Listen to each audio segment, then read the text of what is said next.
지금의 복음 8번째 시간입니다. 주변의 기쁨부터 주워 담는다라는 제목으로 하나님 말씀 증거하겠습니다. 이제 오늘 바울은 마지막으로 서신을 정리하면서 너희들 이거 사소한 일 같은데 괜히 이런 것 신경 안 쓰다가 너희 삶 전체의 기쁨이 사라질 수 있으니까 주의해라. 그래서 딱딱 끊어서 요거 이렇게 해라. 이건 알지? 요거 기억하고 있지? 하나씩 끊어서 스타카토처럼 강조해주고 있는 본문입니다. 본문의 핵심은 우리의 인생에 기쁨을 앗아가고 삶을 무너뜨리는 요소들이 절대 거대한 고난, 거대한 파도 때문에 무너지는 게 아니라는 것입니다. 주변에 있는 사소한 일, 내가 신경 쓰지 않았던 일들 때문에 갈등이 커지게 되고 기쁨을 빼앗길 수 있다는 것입니다. 우리의 삶에 그 사소한 거 많이 있죠. 제가 지난주에도 그 아들을 데리고 제가 요즘 혼자 교회에 왔었지 않습니까? 아들을 같이 데리고 오니까 저는 출근이잖아요. 그러니까 준비할 것도 많고 그런데 아들 끌고 이제 차 태워가지고 오는데 우리가 집을 나설 때 생각하잖아요. 별거 아니죠. 마스크 챙겼니? 지갑 챙겼나? 폰 챙겼나? 이렇게 하잖아요. 또 했다고 생각하고 이제 오고 있는데 한참 이제 교회 오고 있는데 늦었는데 아들 마스크를 두고 온 거예요. 그래서 이거 어떡하지 하다가 돌았습니다. 잘 돌아야 되는데 유턴을 해서는 안 될 곳에서 돈 것이죠. 그래서 아들을 사랑하는 마음에 급하게 해서 이거 가지고 갔습니다. 다행히 지각을 안 하고 예배 인도를 했는데 이번 주 평일에 주님께서 저에게 응답을 해 주시더라고요. 경찰청에서 이제 과태료가 날아왔는데 10만 원. 저도 너무 놀라서 물어봤어요. 내가 왜 10만 원이냐? 대형차는 10만 원입니다. 우리 교회 경찰이 있거든요. 대형차는 10만 원. 야, 대형차라고 다 부자냐? 스타렉스거든요, 교회차. 대형차라고 부자냐? 그게 아니고 대형차가 돌면 사고 나면 더 큰 사고가 날 수 있지 않냐. 그래서 대형차를 크게 벌금을 매긴 것 같다. 그래서 교회에 헌금 안 하고 경찰청에 10만 원 헌금을 하고 제가 오늘 이 예배 자리에 섰는데 보십시오. 별거 아니죠. 아들 마스크 챙겼나? 이게 뭐가 그렇게 중요한 일입니까? 근데 그날 하루가 기쁨이 다 없어지더라고. 하루를 다 망쳐요. 별거 아니라니까요. 오늘 바울의 얘기가 그거예요. 별거 아니지. 근데 다 망해. 그 얘기예요. 그러니까 이거 중요하다는 것입니다. 우리도 마찬가지입니다. 오늘의 삶, 충만한 기쁨 뭐 있는 것 같은데 아무것도 안 한 것 같은데 왜 이렇게 우리 가정이 이렇게 됐지? 이 관계가 이렇게 기분이 나빠졌지? 이런 거 사소한 것에서 시작될 수 있다는 것입니다. 우리가 무엇에 깨어 있고 무엇을 지켜내야 될지 사소한 것이 무엇인지 바울이 얘기해주고 있습니다. 그것을 살피는 시간 갖도록 하겠습니다. 세 가지로 나눠 살피겠습니다. 첫째로 주변의 기쁨, 둘째로 색다른 기쁨, 셋째로 미래의 기쁨. 세 가지로 나눠 살피겠습니다. 첫째로 살필 것은 주변의 기쁨입니다. 오늘 바울은 우리 주변의 사소한 것에서부터 내 기쁨을 빼앗길 수 있다 이야기를 하는데 가장 중요한 내 삶의 기쁨이 어디로부터 사라지는가? 주변 사람, 주변에 있는 사람들로부터 사라지게 된다는 것입니다. 오늘 본문에 갑자기 두 자매님의 이름을 이야기합니다. 유오디아와 순두계, 너희 둘 같은 마음을 품어라 이야기합니다. 2절부터 한번 보십시오. 내가 유오디아를 권하고 순두계를 권하노니 주 안에서 같은 마음을 품으라. 또 참으로 나와 멍에를 같이 한 내게 구하노니 복음에 나와 함께 힘쓰던 저 여인들을 돕고 또한 글레멘드와 그 외에 나의 동역자들을 도우라. 그 이름들이 생명책에 있느니라. 주 안에서 항상 기뻐하라. 내가 다시 말하노니 기뻐하라. 계속 한번 띄워주십시오. 유오디아를 권하고 순두계를 권했다. 같은 마음을 품어라. 전통적으로 이 본문은 두 자매가 있었는데 둘이 치고받고 싸웠군요. 이제 이렇게 많이 해석을 했습니다. 유오디아랑 순두계랑 순두부찌개랑 되게 비슷한 이름을 가진 분이 이제 둘이 싸웠다는 거예요. 근데 싸우지 말고 친하게 지내라 이런 이야기를 했을 것이다. 이제 많이 추측을 했습니다. 그런데 이 말씀을 우리에게 하나님께서 주시는 말씀으로 받는다고 했지 않습니까? 아니 여자 둘이 싸운 게 무슨 상관이에요? 이렇게 보면 메시지가 전혀 다가오지가 않아요. 하나님께서 우리에게 주신 말씀이라 그랬죠. 많은 주석학자들이 동의하는 게 둘이 싸웠다. 그거는 근거가 빈약하다는 거예요. 그런데 빌립보 성도들로서 이제 열심히 사역을 했다는 것입니다. 한번 생각해 보십시오. 유오디아도 열심히 일하고 순두계도 열심히 일합니다. 어떤 회사나 어떤 사업이 잘 되면 부서가 막 나눠지고요. 책임자도 생기고 일들도 많아집니다. 그러니까 각자가 일을 열심히 했을 뿐이에요. 열심히 하다 보니까 어떻게 됩니까? 옆 팀에서 뭐 하는지 모르는 거예요. 열심히 하다 보니까 뭐 옆에 사람이 뭐 좀 부탁을 하다 보면 우리도 바쁜데 이거 언제 처리해 줘야 되나 갈등도 좀 생기는 거예요. 그러니까 엄청나게 복음을 위해서 처음부터 헌신했던 빌립보 멤버들이거든요. 근데 잘 되고 있었다니까요. 잘 되고 있고 별 문제가 없는데 뭐라 그럽니까? 주 안에서 같은 마음을 품으라. 서로 신경을 안 쓰게 되고 좀 서먹해지고 계속 뭔가 성과 가지고 부딪히게 되는 일이 당연히 나타날 수 있다는 것입니다. 그러니까 저기 미팅하러 온 사람들이랑은 친절하게 대하면서 옆에 부서 사람, 내 팀 사람이랑은 친하게 못 지내는 거예요. 그러니까 오늘 3절 보니까 밑에 팔로워들한테도 뭐라고 그럽니까? 너희들 이 두 사람 귀한 사람인 줄 알고 열심히 도와라. 너 다른 일 하지 말고 같이 도와줘라. 무슨 말이에요? 각자가 자기 일들이 바쁘다 보니까 그런 생각하면서 주변의 사람들이 얼마나 소중한지 모를 수 있다. 지금 그 얘기를 하고 있다는 것입니다. 그러니까 오늘 내 삶의 이 충만한 기쁨을 빼앗아가게 만드는 굉장히 사소한 문제를 오늘 보여주고 있는데, 우리가 꼭 신경 써야 될 하나님 앞에서의 삶의 이 자세를 정리하면 오늘 제목과 같습니다. 주변의 기쁨부터 주워 담아야 한다는 거예요. 자꾸 굉장히 소중한 사람들인데 여러 가지 일 생기다 보면 그 사람이 적으로 보이고 그 사람이 싫어질 때가 있다는 거예요. 우리 가까운 곳에서부터 기쁨을 잃어간다는 게 이게 죄의 본성이라는 것을 알 수 있는 예가, 우리 회사를 다닌다는 분들은 다 알게 될 것입니다. 우리가 회사 다니면서 제일 어리석인 생각을 하는 게 내 밑에 사람들이 그렇게 답답한 거, 그게 우리의 삶에 참 어리석음일 때가 있어요. 주변 이렇게 우리 교회 청년분들 만나보면 밑에 사람 욕 진짜 많이 합니다. 아 진짜 내 밑에 애가 새로 들어왔는데 신입이 일 진짜 안 하려고 한다고, 시키는 일만 한다고, 추가적으로 일을 생각을 안 한다고, 내가 다 알려줘야 된다고 막 힘든 그런 얘기를 많이 해요. 그럼 제가 가끔 이렇게 비꼬는 마음으로 물어봅니다. 아니 형제님, 그러면은 그 밑에 사람이 형제님보다 더 열심히 하고 더 잘하고 일이 탁월하면 형제님은 왜 그 위에 계시죠? 이렇게 얘기를 해요. 그럼 조용해요. 그러게요. 그럼 내가 위에 있을 필요가 없잖아요. 밑에 있는 사람이 더 잘해, 더 탁월해. 그러면 아마도 형제님이 그 밑에 있어야 될 텐데 왜 위에 있냐는 거예요. 그렇죠. 사실은 내 밑사람이 덜 열심히 하고 판단을 좀 덜 못하는 건 당연한 거거든요. 그런데 내 밑에 있는데 이제 건덕지 하나 잡는 거죠. 뭐가 이렇게 성실하지 못한지, 뭐가 이렇게 뭐 일 파악이 안 되는지, 우리가 그 얘기를 하면서 사실 당연한 얘기를 가지고 계속해서 불평을 하고 있다는 것입니다. 그러니까 제가 여러분이 어떤 포지션에 있다는 것은 그래도 그 밑사람보다는 인정을 받고 잘하는 위치에 있다는 거 아닙니까? 되게 좋은 상황이에요. 그럼 그 기쁨부터 일단 챙겨야 되는데, 여러분 그 사람이 훨씬 잘하고 성과 내면 여러분 그때 어떻게 할 거예요? 여러분 또 질투할 거죠? 또 은근히 깎아내릴 거죠? 우리의 본성이 다 그렇게 된다는 것입니다. 아니 목사님, 밑에 사람은 그렇다 치고 윗사람 때문에 힘든 경우도 많은데요. 마찬가지라는 거예요. 윗사람이 일을 안 한대. 진짜 너무 진짜 한심해 죽겠대. 그래서 맨날 내가 일을 다 하고 맨날 그 사람은 나만 의지하고, 그래서 자기가 힘들다는 거예요. 완전히 이해가 됩니다. 근데 한번 바꿔서 이야기해 볼게요. 지난주에 제가 어떤 분 만나서 들어보니까 너무 일을 열심히 한대. 내 상사가 집에 가지를 않는데 너무 탁월하대. 너무 열심히 하고 성실하고 잘하고 본이 되고. 근데 뭐라 하는지 아십니까? 이게 맞는 건가 싶대요. 이게 맞는 건가? 내가 이렇게 열심히 일하는 게 맞는 건가? 보십시오. 어떤 상황이 돼도요, 그 기쁨이 없다니까요. 여러분 이 밑사람이 무능해 보이죠? 유능해 밑에 가보십시오. 힘들다고 또 욕할 거예요. 그러니까 우리가 결국은 우리 마음에 하나님께서 지금 주시는 메시지가 무엇입니까? 너가 누구냐? 너는 주변의 기쁨을 주워 담는 거를 못하는 사람이구나. 그걸 보여주고 계신 거예요. 상황마다 힘든 게 다 있지만 내 주변으로부터 오는 기쁨을 찾는 방법을 모르는 사람이구나. 지금 성경이 지금 그것을 보여주고 있다는 것입니다. 그래서 유디어와 순두개가 별일 안 했는데 짜증나고 적으로 보이기 시작하는 거예요. 이거 되게 위험한 징표라는 것입니다. 여러분의 삶도 마찬가지예요. 다 짜증나죠? 다 적으로 보이죠? 그 회사가 문제가 아니고 그 사람의 문제인 것도 있겠죠. 근데 성경이 보여주는 건 뭐냐? 너의 지금 마음의 상태가 주변의 기쁨을 아무 그냥 신경도 안 쓰는, 그 뭐 내 마음대로 내 감정을 그냥 있는 대로, 마음 느낌 드는 대로 살아가도 된다고 생각하는 그 아니란 마음 때문에 내 삶의 기쁨을 다 빼앗길 수 있다는 것입니다. 그러므로 여러분에게 삶에 적용하면 주변의 사람들이나 이 상황들이 마음에 들지 않는다는 것에 대한 반대급부로 이것을 보상받고 이게 싫어서 내가 뭔가를 시도하려는 것이 있다면 여러분 그거 망하는 길일 가능성이 커요. 왜냐? 내 성향이 그렇거든요. 여기서 기쁨을 못 찾잖아요. 내가 이 사람이 싫어가지고 이제 새로운 남자 찾아서 새로운 직장 찾아서 갔어요. 하나님의 여기서도 감사였고 여기서도 기쁨이었고, 그러나 인도하심이 있는 것 같아서 옮긴다. 내가 뭐 헤어지고 다른 사람을 만난다. 이게 아니고 이게 너무 불만인 거예요. 기쁨이 없는 거예요. 그래서 옮깁니다.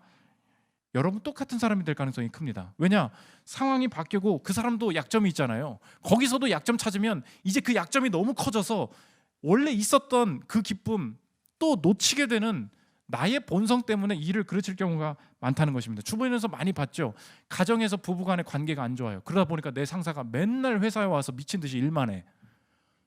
겉으로 보면 되게 일 열심히 하는 사람 같은데 여러분 알죠? 그 부작용이 얼마나 큰지.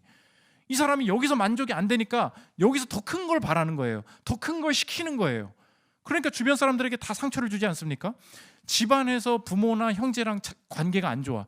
너무 짜증이 나고 이게 싫어가지고 남자친구 여자친구를 막 나가서 사귀고 다닙니다. 어느 날 화가 나면요 미친 듯이 그 자기 애인한테 엄청나게 분노를 쏟아붓는 사람들이 있어요.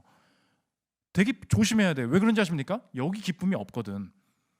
내 부모는 다 뭐 별로 무시하고 싶다는 거예요. 별거 아닌 것 같죠? 거기서 기쁨을 못 찾는 사람은 똑같이 나의 상황에서 나중에 결혼하면 내 부모에 대해서 똑같은 반응을 할 가능성이 매우 크다는 것입니다. 이거 매우 봐야 된다는 거예요. 로빈 던바라는 그 작가님이 계십니다. 최근에 나온 책인데 프렌즈, 사회과학적으로 왜 어떤 사람들이 친하다가 왜 갑자기 서먹해지고 헤어지고 관계가 끊어지게 되는가, 그것을 처음으로 이 사회과학적으로 연구를 해서 파고든 책이에요. 근데 많은 사람들이 그 사례를 조사를 하니까 왜 가까운 사람들이 되게 쉽게 멀어지냐, 굉장히 큰 갈등이 일어난 줄 알았어요. 그런데 주요 원인이 별것도 아니라는 거예요. 들어보십시오. 관계를 깨뜨리는 주요 원인 3가지는 뭐예요? 관심 부족, 소통 실패, 질투였다. 적어도 우리 연구에 참여한 사람들에게는 이 3가지가 그들의 관계가 깨진 사건 전체의 50%를 차지했다. 이런 결과가 나온 이유 중 하나는 우리가 가까운 관계를 당연하게 생각하기 때문이다. 우리의 기대치는 너무 높아져 있다. 현대 사회 통념과 달리 사람들은 일상적인 호의에 대해서는 감사의 표현을 자주 하지 않았다. 우리가 비즈니스로 먼 관계를 만나면 감사합니다, 부탁 좀 드릴게요, 해주셔서 고마워요, 이렇게 했는데 실제로 사회과학적으로 연구를 들어가 보니까 단어를 다 조사했어요. 그런데 친한 관계, 가족 관계, 친구 관계 속에서 실제로 감사하다, 부탁한다 말을 안 하더라는 거예요. 사람들이 실제로는 그렇다는 것입니다. 이어서 들어보시죠. 우리는 가족과 친구들이 우리의 부탁을 당연히 들어주기를 기대한다. 그것은 우정의 계약 조건에 포함되니 감사할 필요가 없다고 생각한다. 실제로 우리는 가까운 사람들이 우리의 부탁을 들어주었을 때 감사합니다라는 인사는 고사하고 뭔가를 부탁할 때 부탁합니다라는 표현도 잘 사용하지 않는다. 그저 그 사람들이 의무적으로 호의를 베풀어 주기를 기대한다. 이어서 당신은 어떻게 하고 있는지 돌아보라. 어떤 방식으로도 감사를 표현하지 않는 상황이 반복되면 나중에는 관계가 틀어지게 된다. 호의에 보답하지 않으면 원망이 싹트고 신뢰와 책임감은 서서히 잠식된다. 이게 이제 사회과학적인 접근이에요. 바울의 얘기랑 지금 똑같은 거 아닙니까? 기쁨이 어디서 무너진다고? 스타카토예요. 네 주변 사람 유오디아와 순두개 둘이 같은 마음을 품어라. 이거 뭐야? 성경 본문 보면 여자가 둘이 싸운 게 나랑 무슨 상관이야? 엄청난 메시지라는 거예요. 이거 놓치면 평생에 내 기쁨 놓칠 수 있다. 그래서 어떤 부모에 대해서 엄청 비난하고 욕하는 사람한테 내가 그런 얘기 해준 적 있어요. 제가 어떤 분 만나니까 자기의 부모한테는 바랄 게 없대. 그 뭐라 그러냐면 그래도 그 사람은 부모님이 예수 믿잖아요. 그 얘기 한마디 하더라고. 저는요 우리 부모가 알코올 중독자여도 될 것 같아. 나 때려도 괜찮을 것 같아. 집안 돈 다 날려도 될 것 같아. 예수만 믿으면 될 것 같다고. 자기 다 사랑해 줄 수 있을 것 같아. 그 정도예요. 사실 내 안에 지금 가지고 있는 기쁨이 엄청 많거든요. 그거 못 챙기면 나중에 다른 곳에 가서도 마찬가지다. 지금 챙겨야 된다. 지금 그 얘기를 바울이 하고 있다는 것입니다. 한마디로 적용할게요. 그러므로 여러분이 지금 당연하게 생각하고 있는 것은 곧 사라질 것입니다. 이게 오늘 성경의 메시지예요. 여러분이 지금 하나님이 주신 것 중에 당연하다고 생각하고 있는 거 모두 사라질 거예요. 있어도 누리지 못하게 될 것입니다. 있는데도 기쁨이 없어질 거예요. 주변에 있는 기쁨부터 주워 담아라. 오늘 바울이 주는 메시지가 된다는 것입니다. 두 번째로 색다른 기쁨이 있다는 것입니다. 이제 내 인생의 주변의 기쁨을 챙긴 다음에 점점 바울이 지금 시선을 확장해 나가고 있는데 그러면 좀 먼 사람, 나랑 스타일이 다른 사람, 의견이 안 맞는 사람들과의 관계 속에서는 어떻게 할 것이냐, 삶에 벌어지는 어떤 염려들에 대해서는 내 내면의 기쁨을 어떻게 찾을 것이냐, 이 두 가지 색다른 기쁨을 보여줍니다. 첫째로 주변 모르는 의견이 다른 사람들과의 관계 속에서는 관용의 기쁨, 그것을 보여주고, 또 한 가지는 내 지키는 기쁨, 내 내면의 기쁨은 지켜지는 것이다, 그것을 보여주고 있습니다. 차례로 보면 첫째로 관용의 기쁨입니다. 오늘 빌립보 사람들이 로마의 특별 식민지로 여기 대우를 받았다고 하지 않았습니까? 그러다 보니까 로마 문화, 로마의 어떤 스타일들이 그 도시 안에 많이 들어왔겠죠. 내가 신자가 되었어요. 그런데 내 라이프 스타일대로, 하나님께서 말씀하신 대로 살지 않는 사람들이 주변에 바글바글 됐겠죠. 그러니까 너무 살기가 힘든 거예요. 다들 저렇게 사는데 나만 이렇게 살고, 나는 이게 좋은 것 같은데 저 보니까 아무리 말해봐야 말도 안 먹혀. 그럼 저렇게 사는 것 자체가 너무 이렇게 꼴 보기 싫은 거예요. 옛날에 우리 전통 교회나 전통 우리 시대 때 보면 뭐 교회에 염색하고 왔다고, 아이고 저거 지금 염색한 분들도 욕하는 게 아닙니다. 예. 아이고 저거 좀 어떻게 좀 해보라고, 하나님 저거 태워버렸으면 좋겠다고 막 그런 분들 되게 많았어요. 드럼 치는 거 꼴 보기 싫다 그러고 뭐 막 그랬어요. 그러니까 내가 여러분 아시죠? 내가 보기 싫은 게 있거든요. 그럼 진짜 너무 피곤해. 보는 게 피곤해. 지금 그 얘기예요. 그리스도인이 됐어요. 근데 빌립보에 살아야 되잖아. 사는데 나랑 이게 안 맞으니까 너무 힘든 거예요. 그러다 보니까 사람들이 어떻게 살기 시작했느냐? 야, 내 스타일대로 사는 사람들끼리 모여, 저거 싫어하는 사람들끼리 모여, 이렇게 하면서 나랑 말이 통하는 사람들끼리 폐쇄적으로 모임하면서 살기 시작했다는 것입니다.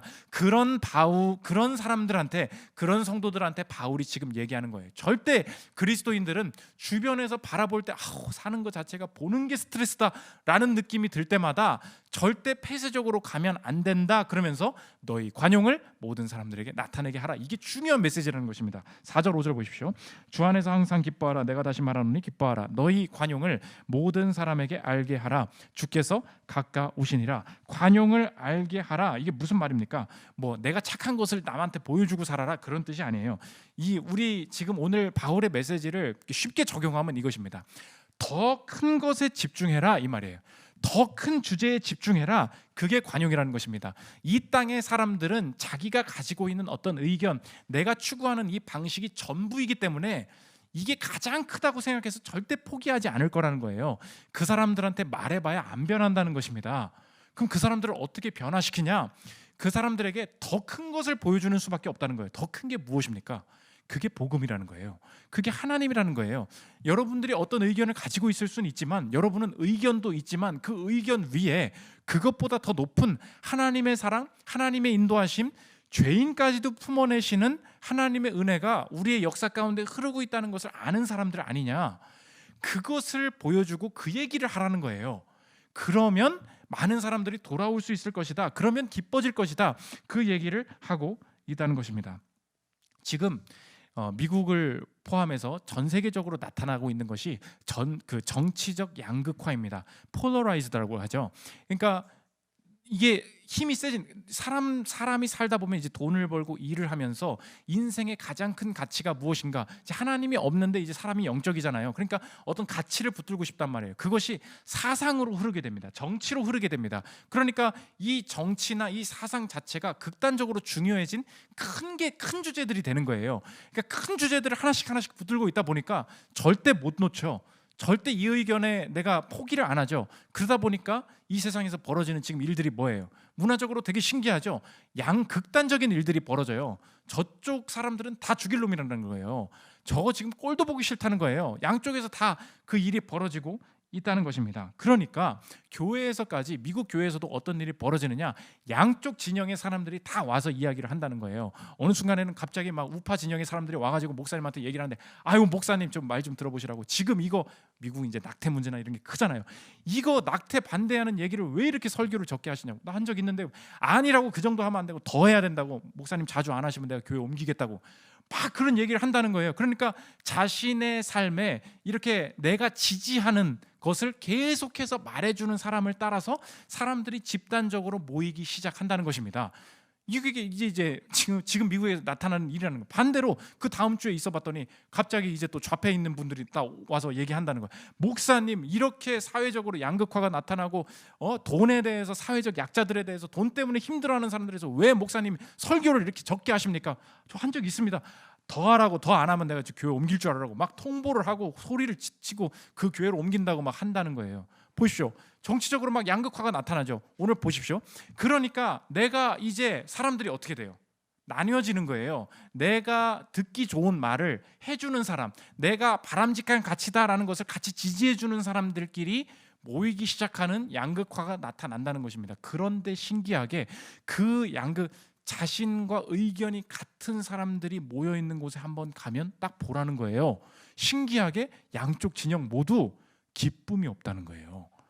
아니, 신기하죠? 같은 의견을 가진 사람들이 모였는데 계속 화나 있어. 어이구, 진짜 뭐 저쪽에 어쩌고 저쩌고. 아니, 의견이 다 같은 애들이거든요. 근데 막 욕하면서 막 힘들어해요. 여러분, 이때 영적으로 깨달아요. 이거는 하나님이 바라시는 게 아니구나.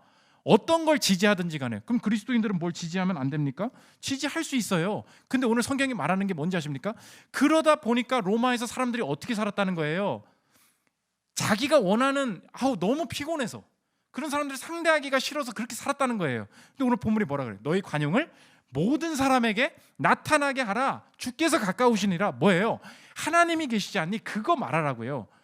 더 큰 것이 있음을 말해주면 된다는 것입니다. 우리 그 나라의 버전으로 하면, 오해 말고 들으십시오. 어떤 분들은 와가지고 막 이렇게 얘기해요. 아니, 목사님, 어떻게 일본을 옹호할 수가 있습니까? 일본에 대해서 분명히 짚고 넘어가야죠. 이렇게 막 얘기를 하고 그거에 대해서 확실하게 역사의식을 가르쳐야 된다고 막 얘기를 해요. 그러면 그 다음 주에 와가지고 또 뭐라는지 아십니까? 목사님, 일본을 그렇게 싫어하면서 우리나라를 최근까지 그렇게 어렵게 만들었던 북한에 대해서는 한없이 옹호하고 동조하는 게 말이 됩니까? 이거 자가당착 아닙니까? 이렇게 얘기를 해요. 이거 확실하게 설교를 해주시라고 막 그렇게 얘기를 한단 말이에요. 마찬가지죠. 인물에 대해서도 마찬가지예요. 아니, 목사님, 오해 말고 들으십시오. 어떻게 전두환을 옹호할 수가 있습니까? 비판할 건 비판하고 넘어가야죠. 막 이렇게 막 해서 한쪽에서 또 얘기를 해요. 그럼 또 우파에서 와가지고 뭐라냐? 어떻게 전두환을 용서할 수 없다면서 전범으로 찍히는 김일성과 김정은은 그렇게 끌어안고 평화 협정을 맺자고 하고 뭐 그렇게 할 수 있습니까? 이렇게 얘기를 해요. 봐봐요, 들어봐요. 다 맞는 말이라니까요. 다 맞아요. 근데 그러니까 모든 사람의 역사 의식은요, 자기가 가장 가까운 것, 자기가 가장 크게 피해본 것, 가장 중요하게 여기는 것 따라간다고. 그러니까 다 제각각인 거예요. 중요도가 다르니까. 그러니까 자기끼리 이렇게 편먹어서 이렇게 얘기하면 지금 봐요, 다 기쁨이 없어. 이제 목사도 싫어해. 무슨 말을 해도 싫어해. 설교를 해도 싫어하고. 다 지금 그렇게 본다는 거예요. 그런데 오늘 본문은 뭐냐? 그리스도인들은 특정한 영역을 다 지지할 수 있다는 거예요. 그러나 어떤 영역에 있든지 모든 그리스도인들은 더 큰 사명을 가지고 있다. 그게 뭐냐? The Great Commission. 그게 뭐예요? 하나님께서 복음 전하라 말씀하신 복음 전파의 사명이, 이게 중요하다는 거예요. 왜냐? 초대교회 때 아니, 로마가 너무 힘들게 만들었어요. 근데 예수님이 부활해 버리신 거야. 사람들이 물어봅니다. 야, 예수님, 지금 이때가 바로 정치적으로 우리가 역전할 수 있는, 이제 심판할 수 있는 기회군요. 이게 가장 중요한 주제겠죠? 라고 물어보니까 너희들한텐 그거 집중하지 마. 더 큰 게 있어. 마태복음 28장 18절부터 보십시오. 예수께서 나와 말씀하여 이르시되 하늘과 땅의 모든 권세를 내게 주셨으니 그러므로 너희는 가서 모든 민족을 제자로 삼아 아버지와 아들과 성령의 이름으로 세례를 베풀고 내가 너희에게 분부한 모든 것을 가르쳐 지키게 하라. 볼지어다 내가 세상 끝날까지 너희와 항상 함께 있으리라 하시니라. 이것을 선포하는 게 훨씬 더 중요하다는 것입니다. 왜냐? 이제 대답을 해주는 거예요. 뭐 낙태를 반대합니다. 반대 운동을 하는 것도 좋지만, 야, 하나님을 모르는 사람이 내가 뭐 그 임신한 것에 대해서 내 마음대로 하고 싶은데 그 마음이 변하겠니? 그게 안 변한다는 거예요. 그럼 그 사람이 언제 변하냐? 모태에서부터 나를 지으시고 창조하신 분은 하나님이시다라는 성경의 말씀을 전해 주어야, 그것을 알 때에 모태에 있는 작은 태아도 우연이 아니라 하나님께서 만드신 것이구나라는 것을 인정할 때, 더 큰 게 생길 때부터 태아도 소중히 여길 수 있는 마음이 생기지 않겠니? 그러니까 그런 사람들한테 그런 짓 하지 마, 반대하고 이런다고 변하지 않는다는 거예요. 그거는 사회적인 얘기들이고, 그리스도인들은 어떻게 해야 된다는 거예요? 더 큰 거 말하라고요. 복음을 전파하는 게 가장 빠른 길이고 가장 필요한 길이 된다는 것입니다. 이번에도 그 외국에서 지금 이번 주 기사가 나왔죠. 디즈니에서 내부 회의가 이제 폭로됐지 않습니까? 그 저기가 얘기하는 거예요. 이제 우리 디즈니에서 만드는 모든 캐릭터는 50% 이상을 무조건 LGBTQ로 만들어라. 그래서 반 이상의 모든 캐릭터는 다 게이여야 되고 다 레즈비언이어야 되고 필수적으로 그런 그 바이섹슈얼이어야 되고 그런 걸 무조건 만들으라는 거예요. 그러니까 이게 압박이죠. 그러니까 미국에서 무슨 일이 벌어지냐? 그리스도인 중에 좌쪽을 지지하는 세력 성도들이 다 있었을 거 아닙니까? 근데 회사를 다니는데 좌쪽을 아무리 지지를 해도 내가 신앙인으로서 이렇게 뭔가 받아들이지 못하는 문제들이 막 생기기 시작하는 거예요. 그러면 어떻게 해야 되냐? 그때의 오늘 본문이 뭐냐? 너의 관용을 모든 사람에게 나타내게 하라. 이게 무슨 말입니까? 디즈니 불매운동 나는 절대 안 봐 임마 이렇게 얘기한다고 해서 쉽게 바뀔 문제가 아니라는 거예요. 오늘 뭐라고 얘기합니까? 그 사람들이 남자와 여자로 성별을 나누시고 내가 선택한 게 아닌 것 같은데 하나님의 선하심 속에서 이 성별이 선한 계획으로 선한 결과를 가져올 수 있다는 것을 믿게 만들어주는 그 하나님의 그 복음의 선포가 없으면 어떤 사람들이 나는 다른 성별을 가져야만 내게 행복이 있을 것 같아 라고 생각하는 사람들이 그 사람한테는 그게 가장 큰 거잖아요. 더 큰 게 있음을 보여주지 않았는데 어떻게 그게 변하겠니? 좌파도 마찬가지예요.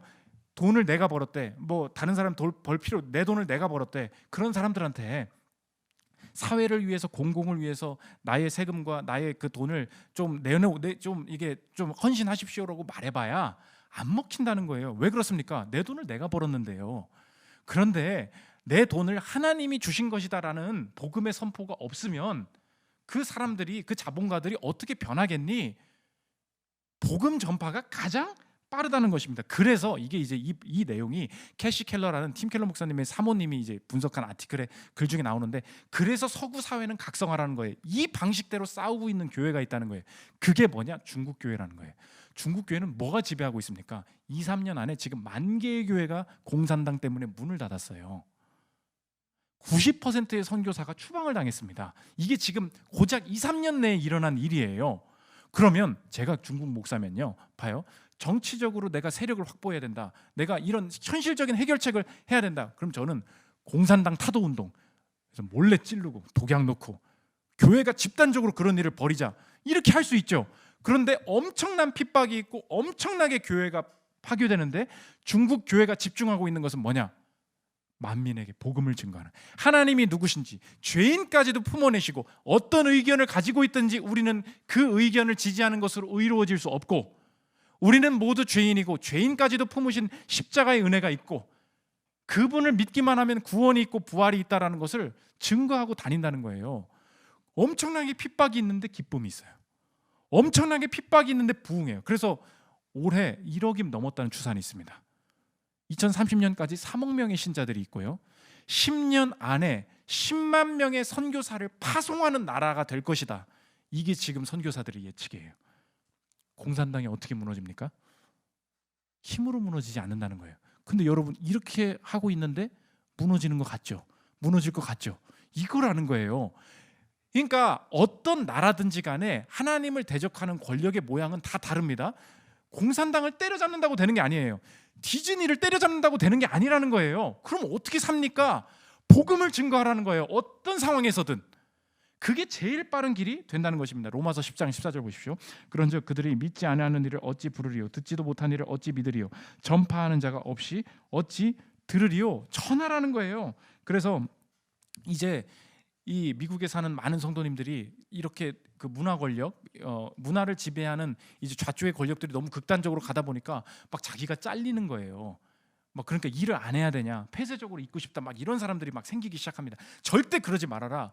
그러면서 로마가 어떻게 초대교회가 어떻게 했냐? 복음 증거에서 로마를 무너뜨렸다는 거예요. 이어서 들어보십시오.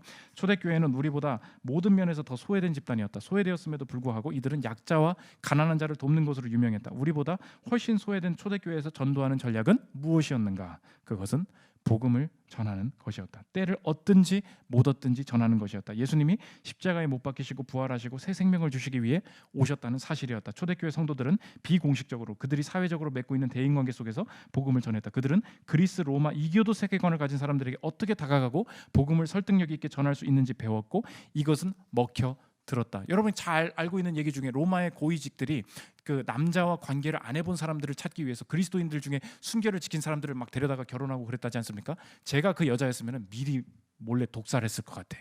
죽어라 임마 이렇게 했을 것 같아요. 그런데 오늘 뭐라고요? 그렇게 힘으로 하지 않았다고요. 뭘 했다고요? 복음을 전했다고요. 그러니까 오늘 비공식적으로 전했다 그랬죠. 뭔가 회사에서 잘리고 막 핍박을 당하고 막 이런 일들이 온 세계 가운데 벌어진다고요. 여러분도 그럴 수 있어요. 이제는 뭔가를 특별하게 지지하지 않는다고 막 승진해서 누락시키고 그런 표현 쓰지 않는다고 막 뭐 사회에서 보너스 안 주고 이런 일들이 막 생긴다고요. 지금 이미 미국에서 그런 일이 벌어지고 있고. 그럼 어떻게 하냐? 신앙을 타협해야 되냐? 따로 살아야 되냐? 그게 아니라는 것입니다. 어떻게든 버텨야 돼요. 그런데 신앙의 타협이 없으면서도 뭘 해야 되냐? 때려잡는 게 아니라는 거예요. 독살하는 게 아니라는 거예요. 복음을 전하라는 거예요.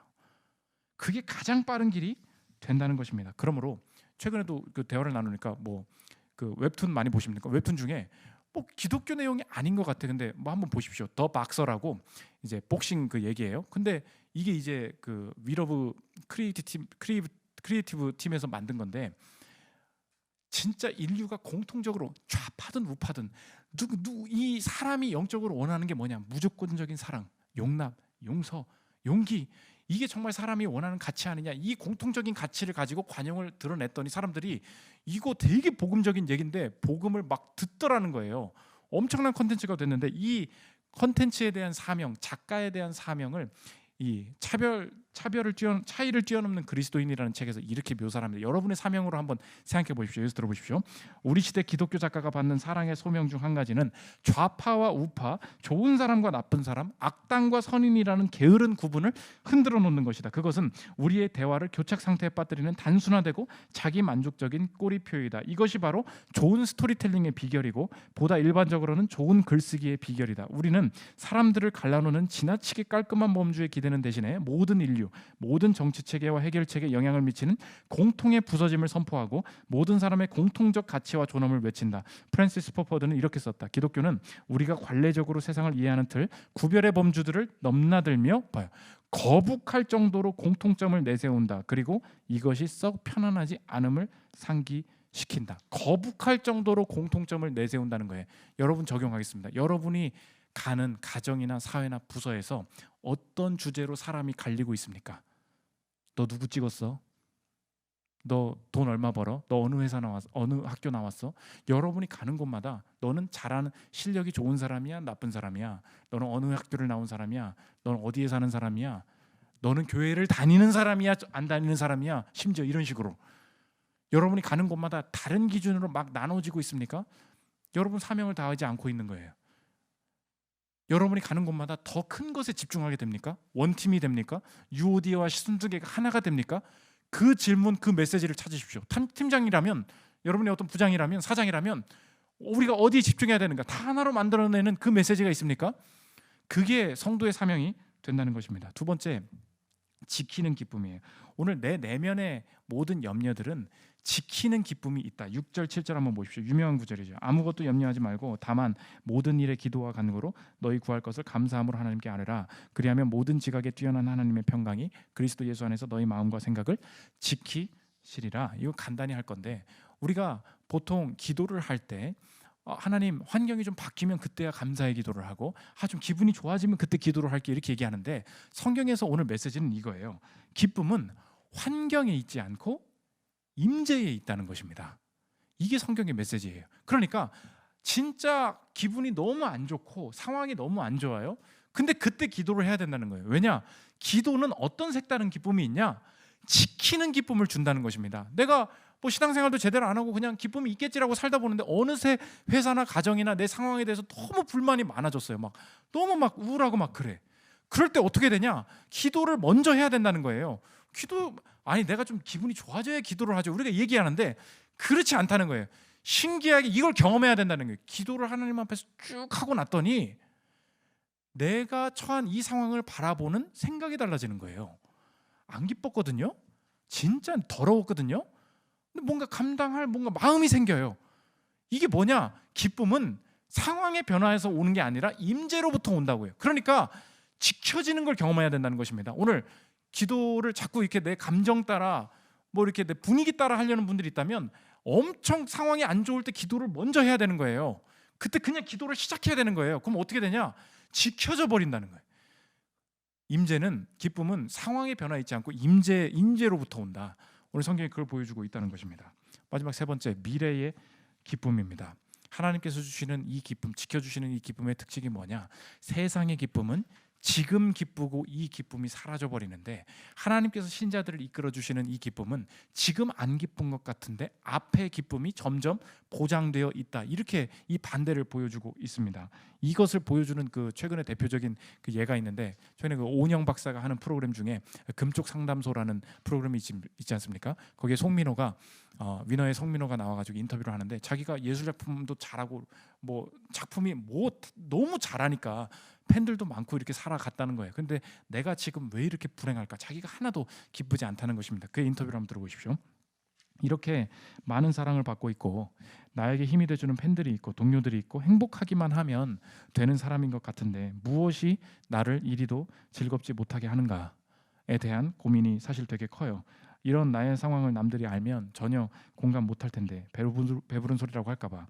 누군가 꿈이 뭐예요? 어떤 아티스트가 되고 싶어요? 라고 물어보았을 때 제 대답은 계속해서 창작일에 있어서 결과를 내놓고 오래도록 하고 싶은데 가끔은 여기에 그 땔감이 떨어지는 게 무서워요. 그래서 안 기쁘다는 거예요. 지금 엄청 기쁜데 그 기쁨 자체가 두려움이고 기쁨 자체가 조급함이고 그 기쁨 자체가 공포라는 것입니다. 왜 그렇습니까? 내 인생의 땔감이 내 안에 있는 거예요. 내가 영감이 나와야 돼요. 내가 뭔가 능력이 있어야 돼요. 그 땔감을 계속해서 태우면서 이 현재를 기쁨으로 유지하고 있는데, 이 땔감이 혹시나도 사라지면, 이 땔감의 이 불이 줄어들면 그때부터 내 인생의 기쁨이 더 사라지고 없어지는 것 아닌가? 그러니까 보세요. 지금 기쁨이 있다니까요. 근데 세상이 주는 기쁨이 어때요? 갈수록 공포예요. 갈수록 상실이에요. 그러니까 기쁨을 가지고 있는 현재도 만족할 수가 없고 조급함과 두려움에 쌓일 수밖에 없다는 것입니다. 그래서 오은영도 이제 그 약간 뭐 근데 신앙인이거든요. 그러니까 물어봅니다. 궁극적인 네 대상이 있냐? 기쁨이 오는 끊어지지 않는 그 대상이 있냐 물어보는데 송민호가 없다고 대답합니다. 이어서 질문과 대답을 들어보십시오. 민호 씨 인생에 있어서 의미 있는 대상이 있습니까? 팬분들 너무 감사하죠. 그분들이 없으면 당연히 모든 활동이 의미 없지만 보세요. 방금 말씀하신 그 이상의 어떠한 속 깊은 터치를 주는 마음속 깊은 공허함을 채워줄 수 있는 대상은 크게 떠오르지 않는 것 같아요. 저에게는 끊어지지 않는 그 땔감이 없습니다. 이거 있으면 언제든지 살겠다라고 말하는 그 불타는 땔감이 없습니다. 그러니까 송민호랑 또 여러분은 똑같지 않습니까? 내 인생의 기쁨을 위해서는 내가 가지고 있는 땔감이 있어야 되는 거예요. 내가 돈을 태워야 되는 거예요. 내가 연봉을 받아야 되는 거예요. 내가 능력이 계속 있어야 되는 거예요. 그게 없으면 내 인생의 기쁨도 사라지지 않을까? 이것이 세상이 나에게 요구하는 땔감이라는 것입니다. 그런데 예수님께서 이 땅에 오셔서 완전히 바꿔버리셨어요. 너 지금 너의 땔감이 없어서 기쁨이 곧 사라질까 봐, 이 불 다 꺼져 버릴까 봐 너 고민하고 있지? 내가 너의 땔감이 되어줄게. 히브리서 7장 27절 보십시오. 그는 저 대제사장들이 먼저 자기 죄를 위하고 다음에 백성의 죄를 위하여 날마다 제사 드리는 것 뭐예요? 맨날 땔감이잖아요. 뭘 태워야 되잖아요. 그것같이 할 필요가 없으니 이는 그가 단번에 자기를 드려 이루셨습니다. 너의 인생에 땔감이 없어도 내가 인생의 의인으로서 죄 없는 자로서 하나님 앞에 대신 이 죄인을 대속하는 땔감이 되어 주심으로 우리의 인생의 땔감이 이 불이 쓰러지지 않도록 우리의 인생에 보장해 주셨다. 우리 인생이 절대 기쁨이 꺼지지 않을 것이다. 그래서 예수님이 십자가 가실 때 이 기쁨이 바뀌는 순간, 그 십자가의 순간을 뭐라고 표현하시냐? 내가 십자가 갈 때 있잖아. 세상 사람들 엄청 기뻐할 거야. 그리고 너네들 엄청 슬플 거야. 그런데 그거 완전 역전될 거야. 요한복음 16장 20절 보십시오. 내가 진실로 너희에게 이르노니 너희는 봐요. 곡하고 애통하겠으나 세상은 기뻐하리라. 너희는 근심하겠으나 너희 근심이 도리어 기쁨이 되리라. 예수님 부활하시고 딱 제자들에게 나왔는데 제자들이 예수님 보면 부활하셨네 이럴 줄 알았어요. 예수님이 오늘 평강으로 너희 마음과 생각을 지켜주시겠다고 했죠. 예수님이 이제 제자들한테 부활하신 다음에 딱 다가갔었는데 평강이 있을지어다라고 딱 하시는 순간에 제자들의 마음에 무언가 다시 생깁니다. 요한복음 20장 19절 보십시오.